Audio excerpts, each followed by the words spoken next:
Hello, athlete sport personnel. My name is Ashley Anderson. This presentation is about sports pharmacy, looking at the current roles and strategic opportunities for expanding within the scope of pharmacy practice. Let's begin with a description of sports pharmacy. This is a practice area of pharmacy that recognizes athletes as a demographic with distinct needs and demands. We prioritize sports integrity, athlete health, and medication safety. We serve the patient athlete population as both the athlete and the pharmacist are devoted to athletic performance as we abide by the restrictions of substance and method use in competitive sport. We encourage physical activity and fitness as a mode to restore health, as all people may participate in sport and have an athletic lifestyle. But each area of sports pharmacy is unique as it is tailored to fit any pharmacy setting, any sport, any athlete, anyone.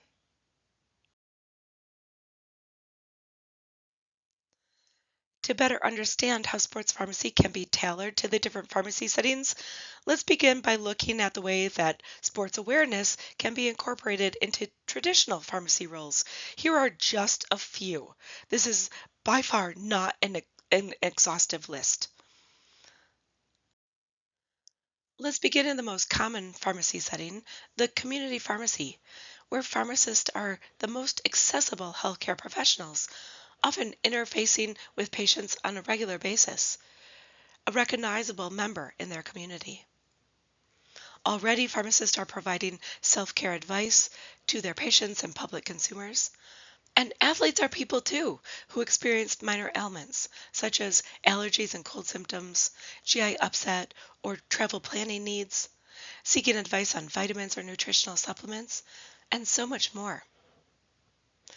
In the same way that a pharmacist is going to modify their recommendation for a patient who has an underlying chronic condition, such as hypertension, and the way we modify our recommendation for a cough or cold product, the pharmacist is going to change their recommendation for an athlete based on their sports awareness.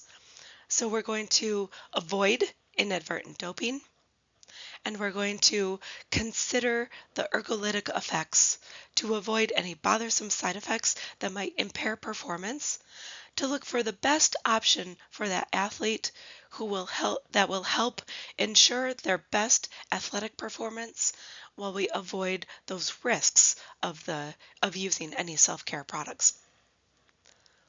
The next thing that a community pharmacist can consider from the sports awareness perspective is the sports injury prevention and treatment. In many pharmacies, they already carry things like bandages or wraps meant to treat minor sports injuries. But do pharmacists understand how to actually apply these products appropriately when a person does have an injury? And if the pharmacist does not, what can we do to remedy that, to make sure that they fully understand how to use those products and then support the patients in appropriately applying those products? Pharmacists are also well versed in pain management, and athletes, whether they're recreational or leisure exercisers or elite athletes, are all seeking some form of pain management or pain control. And pharmacists can recommend the appropriate use of NSAIDs or paracetamol to all of these individuals, modifying their recommendations to customize, personalize that information based on the individual's needs. But a pharmacist can take it a step further and collaborate with a physical therapist, a physiotherapist, an athletic trainer who's working directly with the athletes during their training, competition, or recovery periods. But also, how can a pharmacist take additional steps to collaborate with these other interprofessional teams to provide, for instance, on-site education for other pharmacists on how to appropriately educate our patients to use those bandages or the support devices? Or how do we refer a patient? What is considered not a minor sports injury? What should we refer? These are all things that we can collaborate with.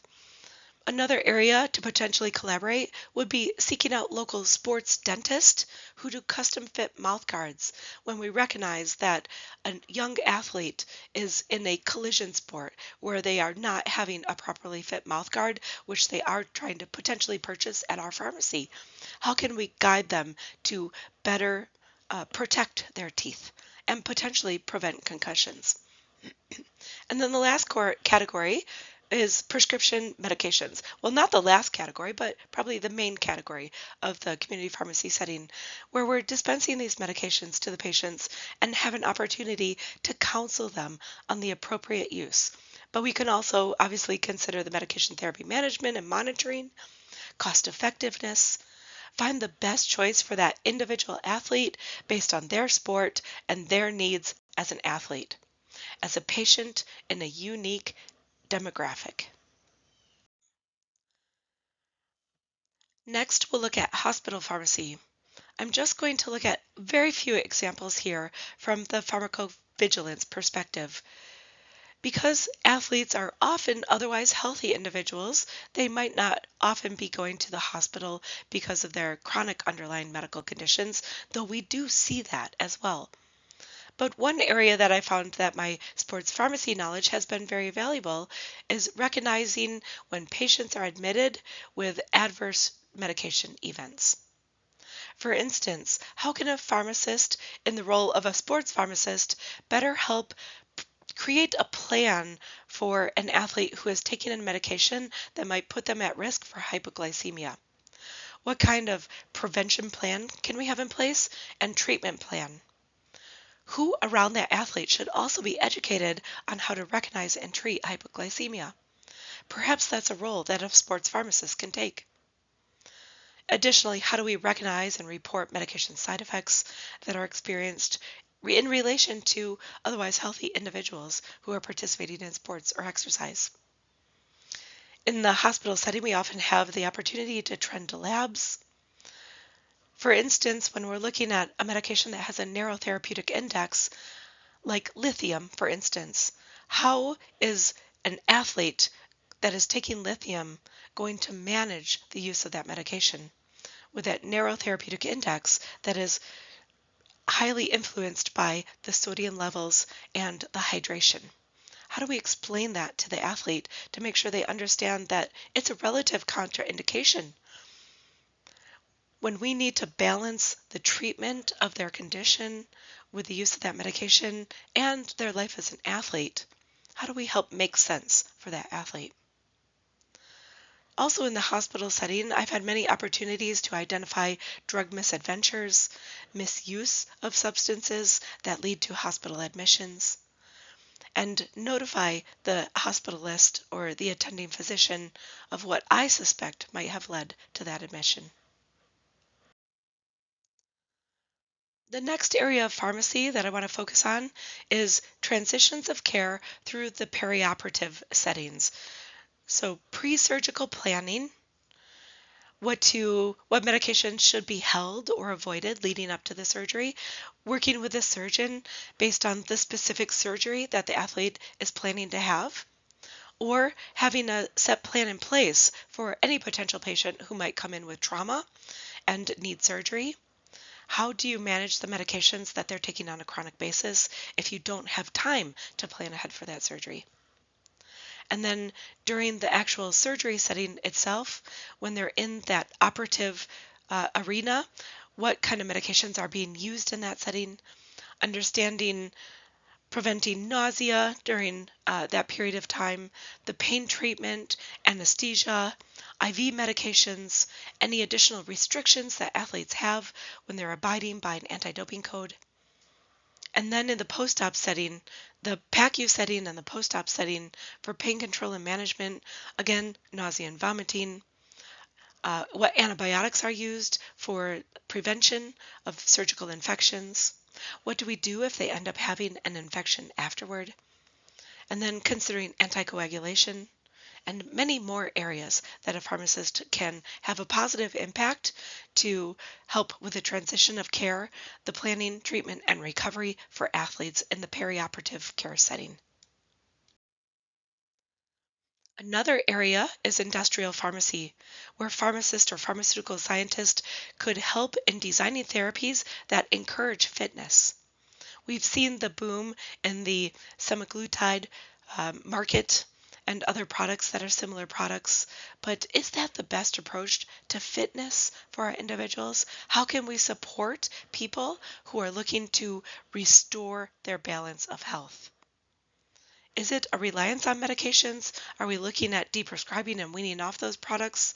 How does the pharmaceutical product fit in to the larger lifestyle and health, long-term health of the individuals, whether or not they're athletes? Another area of industrial pharmacy is the marketing, development, or sales of nutraceuticals, a booming market where pharmacists can have a big impact on compliance, for instance, and also working with anti-doping authorities as new medications are developed that might be potential as doping agents. How do we work with anti-doping authorities on developing tests to detect those products or avoid misuse of those products? And the last traditional role that we'll consider for today, though this again isn't an exhaustive list, is academia.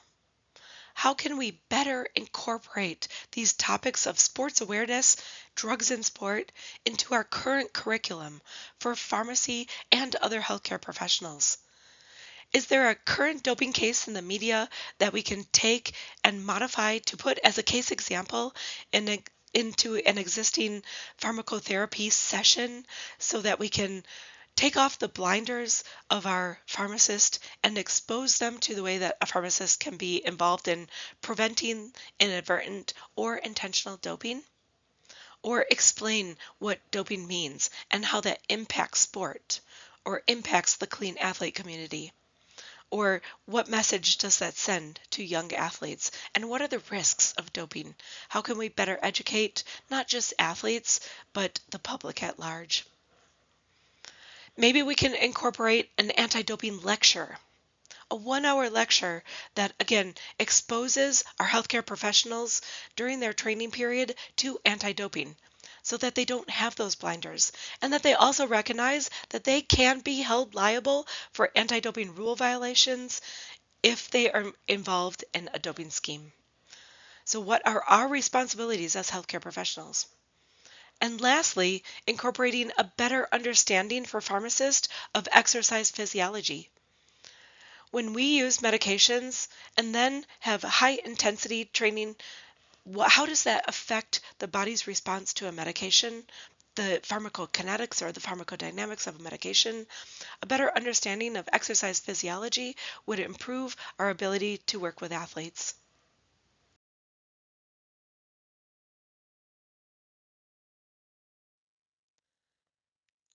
Perhaps at this point you're thinking, yeah, those are all great examples of where we could be more sports aware in the traditional settings of pharmacy, but where do I find inspiration to actually expand my role if I'm not currently working with athletes or I haven't been working in sports to experience some of the case examples? And as I mentioned, I find inspiration everywhere by looking for it. For instance, I recently found out that one of my neighbors is a world-class boxer.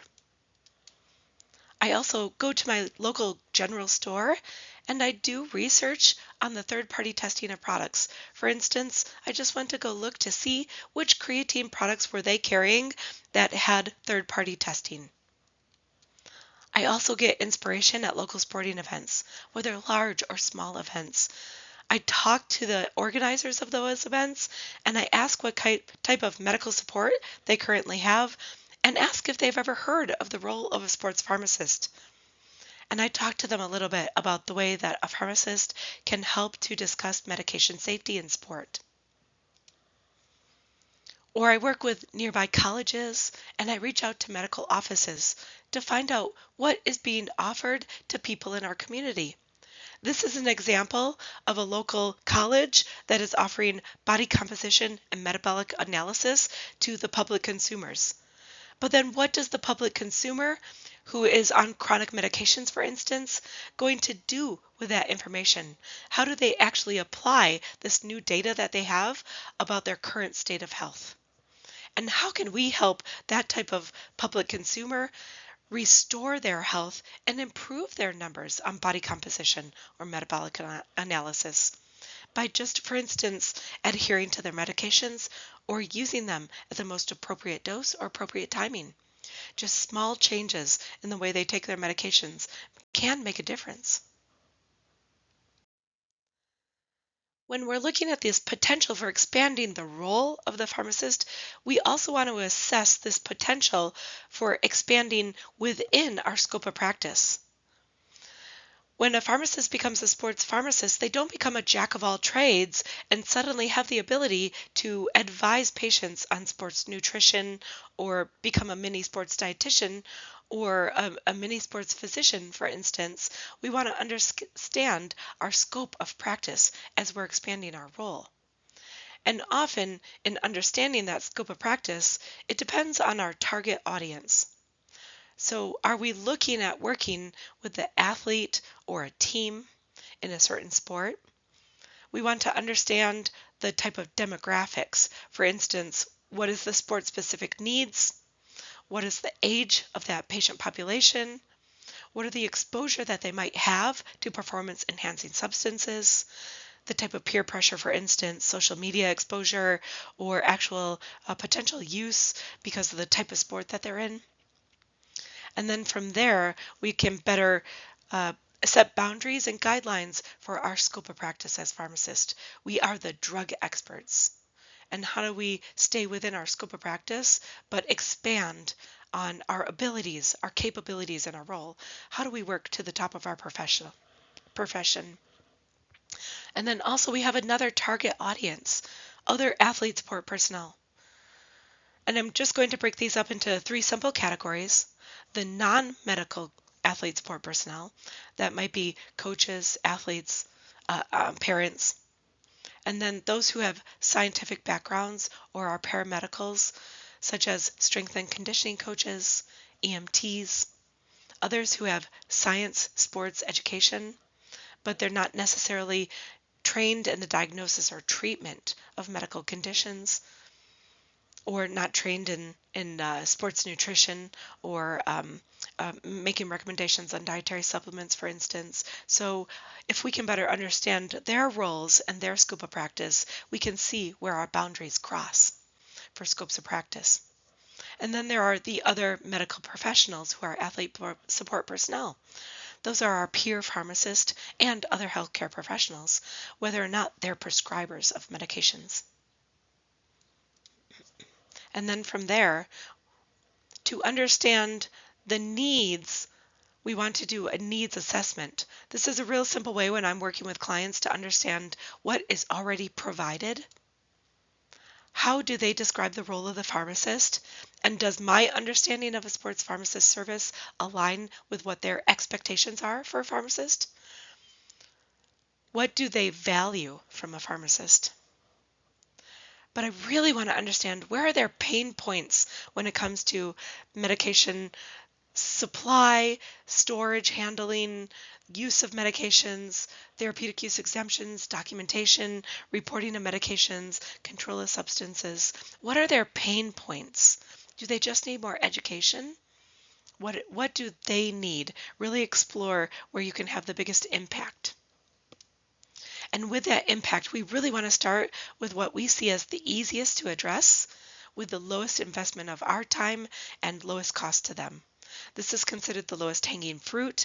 Oftentimes when you're working with a physiotherapist, an athletic trainer, or other athlete support personnel who don't have education in pharmaceutical products or the treatment of athletes, they often find that the lowest hanging fruit is better understanding anti-doping and the documentation around medication use for the therapeutic use of medications.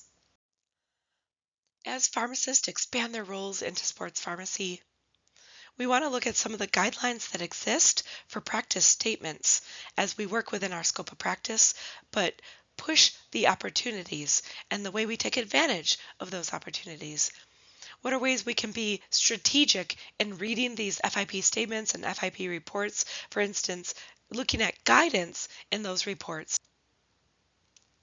but reading them from a sports perspective with athletes in mind. One area of focus in 2025 for FIP has been self-care. And I already mentioned how the community pharmacist might put a sports awareness spin on self-care. But how can we take it a step further to push within our scope of practice for these strategic opportunities that exist for pharmacists? How can we better recognize patients that can benefit from our services as pharmacists and help with referrals where necessary to a higher level of care or another healthcare professional that the public consumer or the athlete might benefit from additional expertise? For instance, FIP has published non-prescription medication for common ailments and how the pharmacist can better help in that. Nutrition support. For instance, what is the role of a pharmacist in recognizing that an athlete is participating primarily in indoor sports? Might we consider whether or not they have a lower vitamin D level and whether or not that has been checked? But recommending a food-first approach, not just supplements, but actually improving their food intake. And then when food itself is not enough, what is the appropriate dose and timing and duration of vitamin D for that type of patient? Also, what is the pharmacist's role in point of care testing? Can we improve services to athletes and the public consumers who are exercising or working to improve or restore their health through exercise and physical activity? What is the role of the pharmacist in helping to interpret digital health data that so many patients and public consumers and athletes alike are receiving from their health devices? How do we help interpret that data for the individual as it relates to the way their body is responding to medications or dietary supplements? And not just educating the athlete, but educating the support circle around that athlete, so they better understand drugs in sports and how people might be responding to or exposed to information about medications in sport. Another area of focus for FIP in 2025 has been antimicrobial stewardship. There's many opportunities where pharmacists could be involved in being better stewards of the way that athletes and public consumers and other patients use antibiotics. For instance, can a pharmacist explore the understanding that a team has around community-acquired infections? Can we ask whether or not they've attempted to decontaminate their sports equipment? Ask whether or not there's a decolonization protocol if they do discover community-acquired infections among their team? Are you aware that athletes have a higher rate of use of antibiotics compared to age-matched, otherwise healthy peers? And what about the unique susceptibilities that athletes and elite athletes have to um, to uh, to infections? For instance, if they're in a chronic state of overtraining, that impairs their immune system. Or certain athletes in certain sports, like ultramarathoners, might be more at risk for acquiring infections. What about the microbiome of athletes? Elite athletes have a higher rate of dental caries. This might be related to dry mouth. How do we help them understand their microbiome from through their whole system?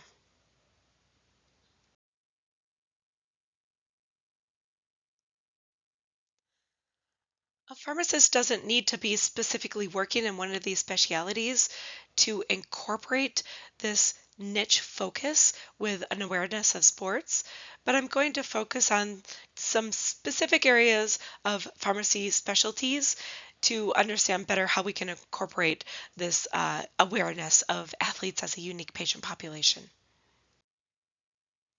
The first is an ambulatory care setting. A pharmacist is already helping manage chronic health conditions. For instance, how do we better understand the physiology behind weight loss or fitness, which might lead to needs for deprescribing of other medications? How do we manage anticoagulation and sports safety? For instance, if an athlete plans to continue participating in sport, what does that mean for us helping to reduce the risk of anticoagulation? What about diabetic management?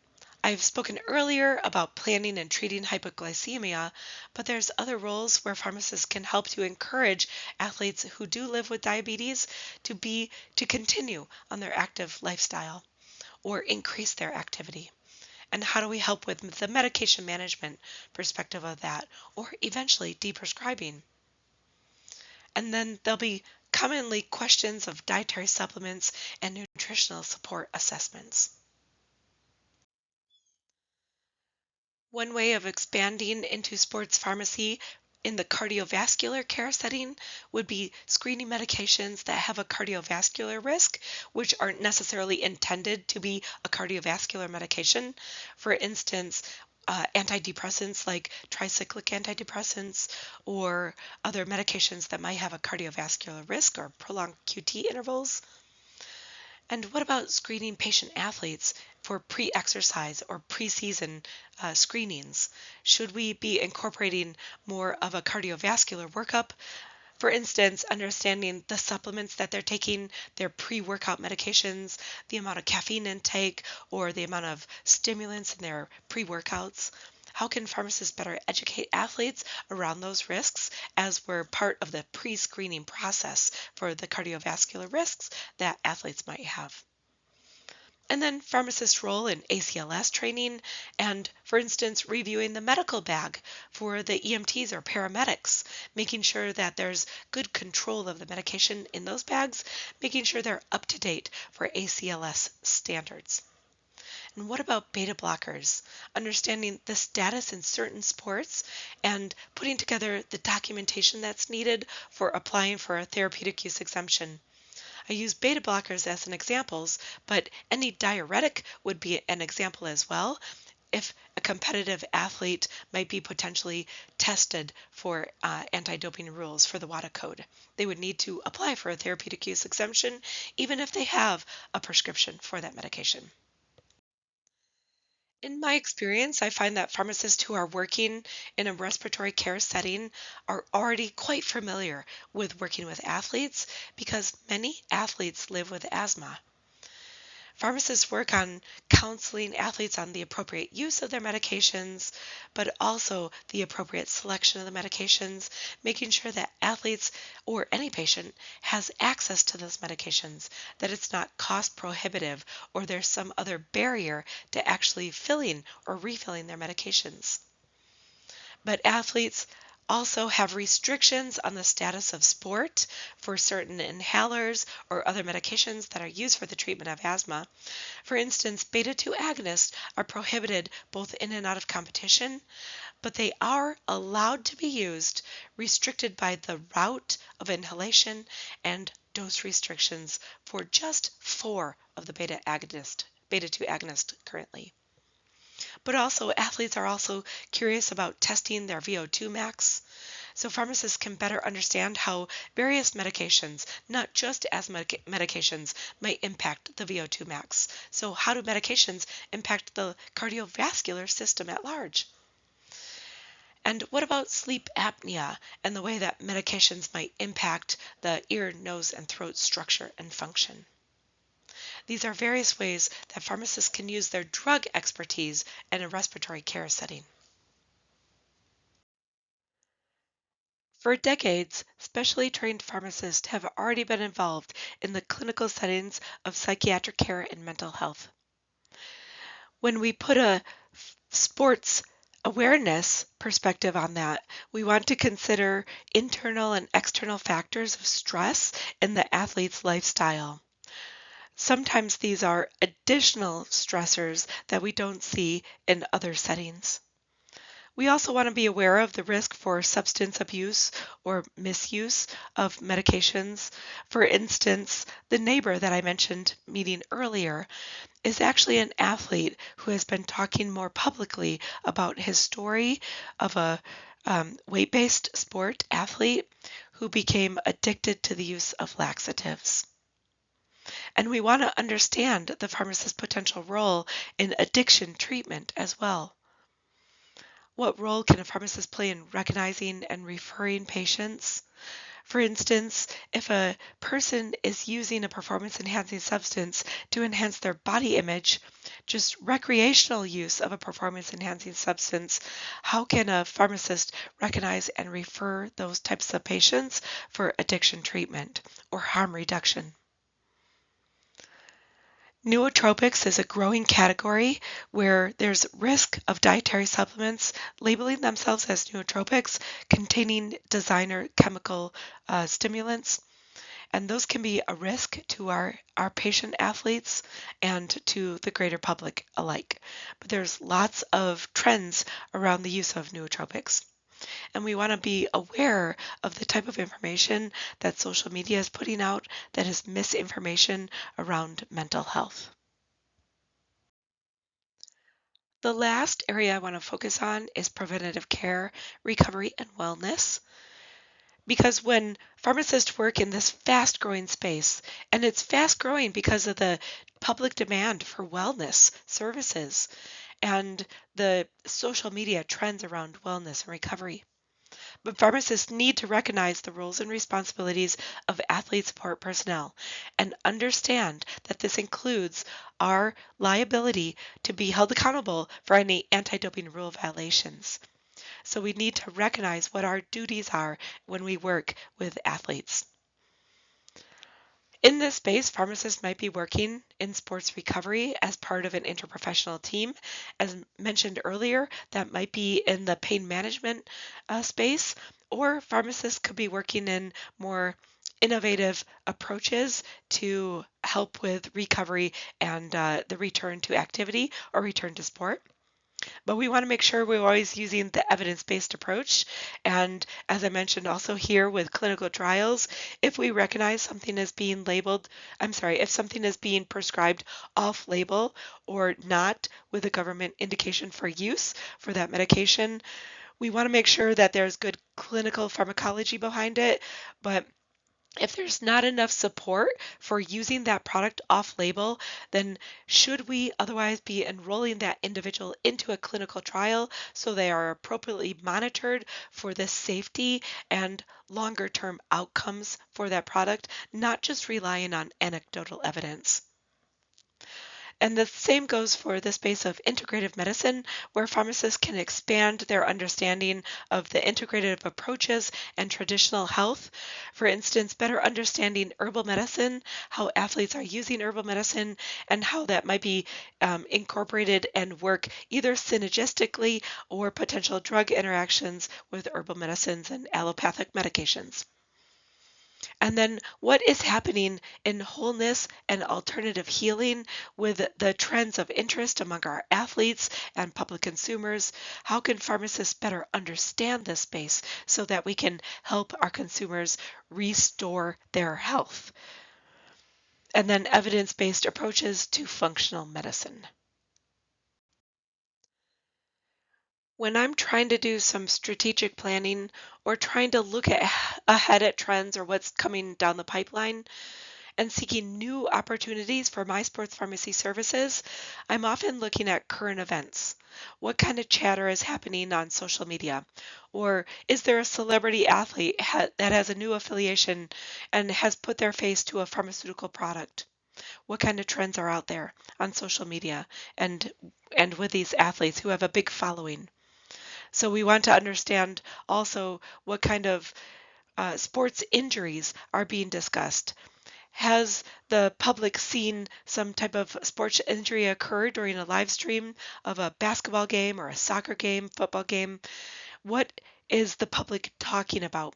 What are the commentators saying as they're discussing the types of injuries that occurred, or why an athlete is not in play, or potentially why an athlete is out for a season, and what the return to play looks like? When you see an injury on a field as a sports pharmacist, are you thinking, oh gosh, if morphine is prohibited in competition, are they allowed to use that in this acute pain setting? And what does that mean for the athlete?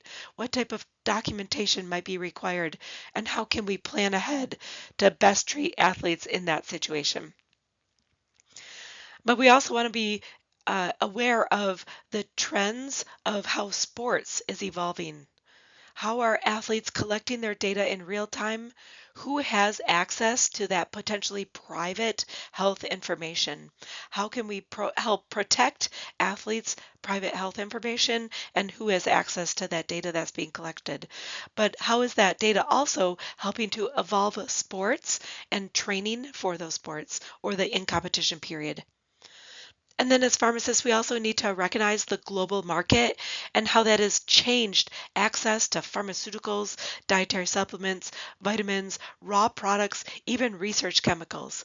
Are you aware of what athletes might have access to or public consumers might um, assume to be performance enhancing substances and might potentially be self treating with? We want to ask better questions of our athletes and the patient athletes or patients that we work with so we understand everything that they're exposing themselves to. Athletes are demanding better, newer, and faster ways in treatment, and oftentimes they're going to AI for answers. AI is generating perhaps new ideas, but we want to make sure that these are actually humanized ideas. I just recently had a patient tell me that AI had recommended that he wean off his other diabetic medications because he started a new diabetic therapy, which was intended to actually be an add on therapy and not, the doctor had not given him any direction to wean off the other medications, but AI had directed him to wean off his other medications. So we want to be careful about the type of information that our athletes and patients are getting from other sources and how much they trust these other sources, even when they're inaccurate. Now, at this point, perhaps you're thinking, yeah, these are some great ideas. I can see how it would work in my current setting, but I just don't know how I'm going to find the time to apply this into my current work setting. You might feel too busy or not feel like you have enough expertise. And so here's some ideas I have to support you as you incorporate these new opportunities. And the first is encouraging collaboration among the other healthcare professionals who are already working with athletes. Recognize others' strengths. For instance, can you refer an athlete to a sports nutritionist, or is it more appropriate to refer that individual to a sports dietitian? Do you recognize the difference between those two titles and who should be referred to which potential title? But also we want to support the development of others' expertise.